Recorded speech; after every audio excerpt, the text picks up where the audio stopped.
Operation blue star हा काळा दिवस. मंत्री गिरीश महाजन यांच्या या वक्तव्यानं नव्या वादाला तोंड फुटलेलं आहे. महाजनांकडून मारले गेलेल्यांचा शहीद असा उल्लेख करण्यात आलाय. इंदिरा गांधी यांनी सुवर्ण मंदिरात सैन्य पाठवून शीख समाजावर अन्याय केला असं महाजनांनी म्हटलंय.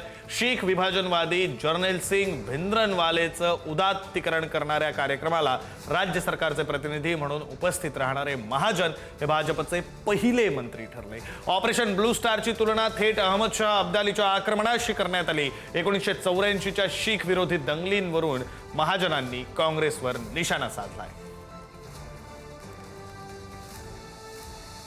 हमारे लिए मैं कहूँगा काला दिन है. हमारे हजारों भाई बहनें शहीद हुए, मारे गए.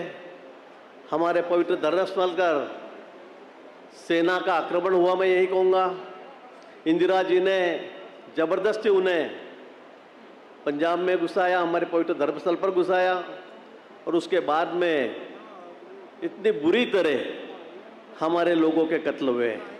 आज इतना बड़ा हादसा हुआ, इतना बड़ा एक्सीडेंट मैं नहीं कहूँगा, लेकिन जानबूझकर इन्होंने इतने हमारे भाई बहनों की कत्ल की और उसके बाद में भी किसी को सजा नहीं होती है.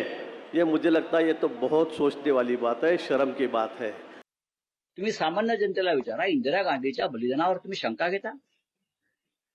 इंदिरा गांधीची लढाई ही राष्ट्रासाठी लढाई होती. जनरल अरुण कुमार वैद्य यांचं त्याच्यामध्ये बलिदान झालेलं आहे. जनरल अरुण कुमार वैद्य, इंदिराजी, असंख्य लोक, बियान सिंग पंजाबचे मुख्यमंत्री आणि हजारो लोक.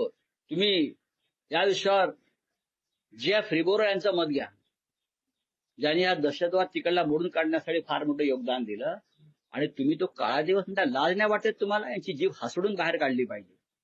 जर देवेंद्र फडणवीस हे खरे राष्ट्रभक्त असतील, मोदी हे खरे राष्ट्रभक्त असतील, तर त्याने या भंपक माणसाला पदावरून दूर केला पाहिजे.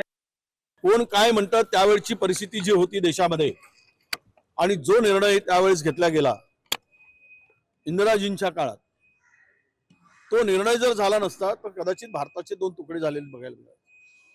हा अखंड भारत दिसला नसता.